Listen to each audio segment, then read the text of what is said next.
क्या आप जानते हैं कि रूस से तेल और हथियार खरीदने को लेकर अमेरिका भारत पर लगातार दबाव बना रहा था? अमेरिका ने भारत को धमकाते हुए कहा था कि अगर वो रूस से दोस्ती नहीं छोड़ेगा तो उस पर आर्थिक प्रतिबंध लगाए जाएंगे। लेकिन भारत ने अपनी संप्रभुता और राष्ट्रीय हितों से समझौता करने से साफ इनकार कर दिया था। इस पूरे मामले को सुलझाने के लिए अमेरिका के राष्ट्रपति ट्रंप और रूस के राष्ट्रपति पुतिन के बीच अलास्का में एक बहुत महत्वपूर्ण बैठक होने वाली थी। लेकिन उस बैठक से ठीक पहले पुतिन ने एक ऐसा दांव चला जिसकी किसी ने कल्पना भी नहीं की थी। पुतिन ने सीधे किम जोंग उन को फोन मिलाया और दोनों के बीच लंबी बातचीत हुई। इस फोन कॉल ने अमेरिका को एक सीधा संदेश दिया कि अगर वो रूस पर दबाव डालेगा तो रूस भी अपने ऐसे दोस्तों को सामने लाएगा जो अमेरिका के लिए सबसे बड़ा सिरदर्द हैं।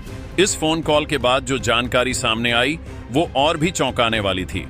मीडिया रिपोर्ट्स के मुताबिक उत्तर कोरिया ने रूस की मदद के लिए यूक्रेन में 15,000 सैनिक और बड़ी संख्या में मिसाइलें भेजी हैं। यह पहली बार है जब इतने बड़े पैमाने पर यह बात सामने आई है कि उत्तर कोरिया के सैनिक सीधे तौर पर रूस के साथ मिलकर लड़ रहे हैं।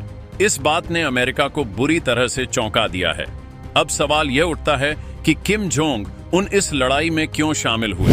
दरअसल किम जोंग उन अपनी विदेश नीति का इस्तेमाल अमेरिका और पश्चिमी देशों द्वारा लगाए गए कड़े प्रतिबंधों से बाहर निकलने के लिए कर रहे हैं।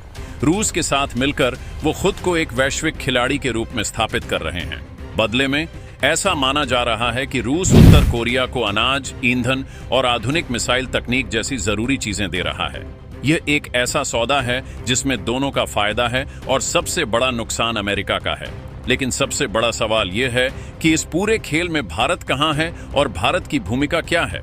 यही वह जगह है जहां भारत की समझदारी और रणनीतिक सूझबूझ दिखाई देती है।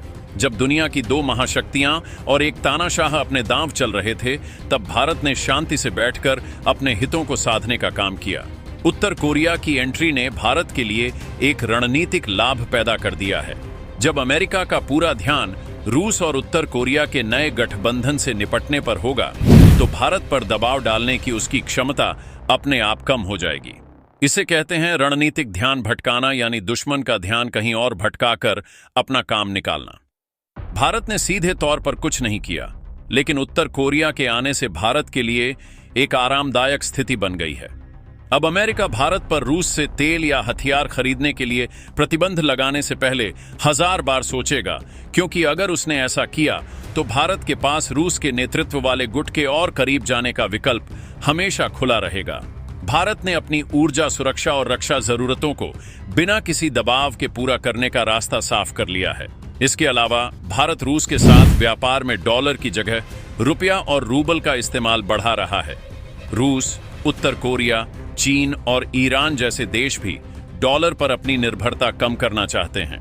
भारत इस कोशिश का एक महत्वपूर्ण हिस्सा बन रहा है, जो सीधे सीधे डॉलर के वैश्विक प्रभुत्व पर एक चोट है।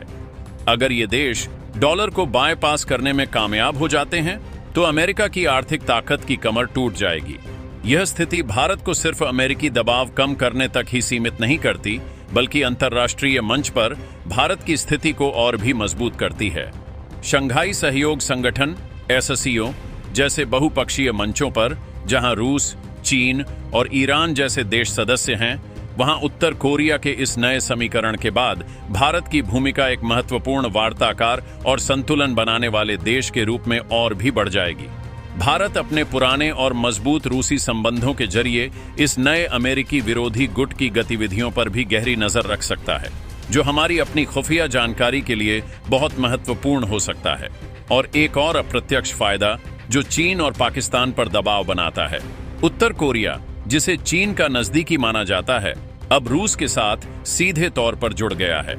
उत्तर कोरिया का यह आक्रामक रवैया और उसका मिसाइल नेटवर्क चीन के लिए भी एक सिरदर्द है, और यह चीन को अपने उत्तर पूर्वी मोर्चे पर व्यस्त रखता है, जिससे भारत को वास्तविक नियंत्रण रेखा LAC पर कुछ हद तक रणनीतिक राहत मिल सकती है। कुल मिलाकर जो स्थिति पहली नजर में एक नए विश्व युद्ध का खतरा लग रही है, वह असल में भारत के लिए एक बहुआयामी रणनीतिक अवसर लेकर आई है।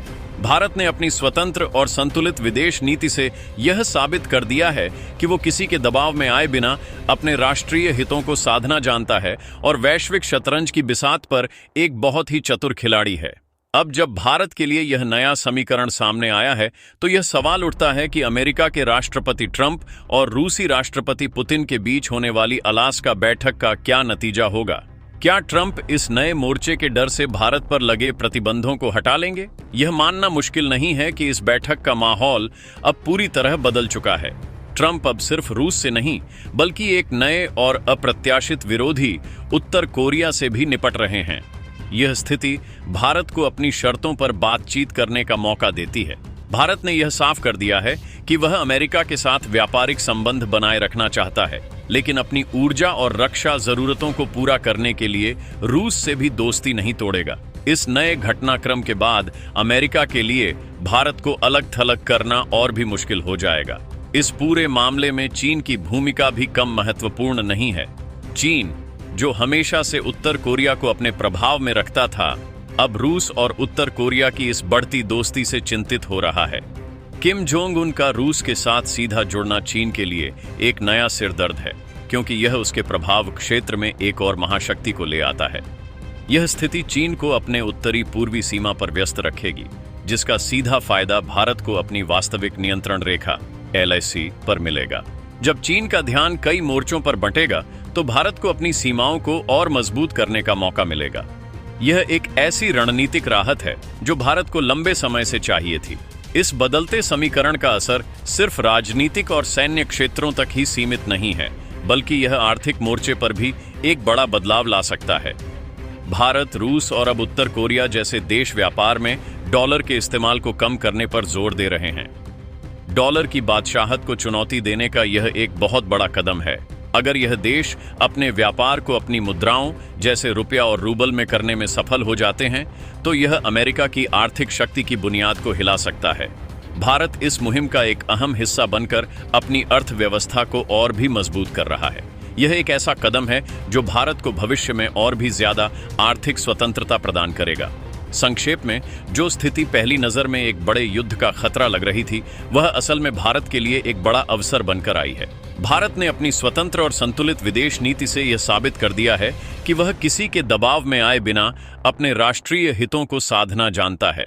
उत्तर कोरिया के इस कदम ने भारत को एक रणनीतिक लाभ दिया है, जिसने अमेरिका को बैकफुट पर धकेल दिया है। भारत अब विश्व मंच पर एक महत्वपूर्ण खिलाड़ी के रूप में उभर रहा है, जो अपने दम पर निर्णय ले सकता है। यह एक नई चाणक्य नीति है, जिसमें भारत ने अपने विरोधियों को आपस में उलझाकर अपना काम निकाला है। इस पूरी स्थिति का एक और महत्वपूर्ण पहलू है भारत की नई विदेश नीति का उदय। भारत अब पारंपरिक गुटनिरपेक्षता की नीति से आगे बढ़कर एक सक्रिय और रणनीतिक रूप से महत्वपूर्ण खिलाड़ी के रूप में उभरा है। भारत ने यह साबित कर दिया है कि वह अपनी स्वतंत्र पहचान बनाए रखते हुए भी वैश्विक मंच पर अपने हितों की रक्षा कर सकता है। जिस तरह भारत ने एक तरफ अमेरिका और दूसरी तरफ रूस और उनके नए सहयोगियों के बीच एक संतुलन बनाए रखा है, वह उसकी कूटनीतिक परिपक्वता को दर्शाता है। यह एक ऐसी रणनीतिक स्वायत्तता है जो भारत को भविष्य में किसी भी एक पक्ष पर निर्भर होने से बचाएगी और उसे एक विश्व गुरु के रूप में स्थापित होने में मदद करेगी। भारत अब सिर्फ एक दर्शक नहीं, बल्कि एक ऐसा खिलाड़ी है जो खुद खेल के नियम तय कर रहा है। दोस्तों, इस पर अपनी राय कमेंट बॉक्स में जरूर बताएं। इसी तरह की और भी नॉलेजेबल वीडियो देखने के लिए हमारे चैनल TND न्यूज़ को सब्सक्राइब जरूर कीजिएगा। धन्यवाद।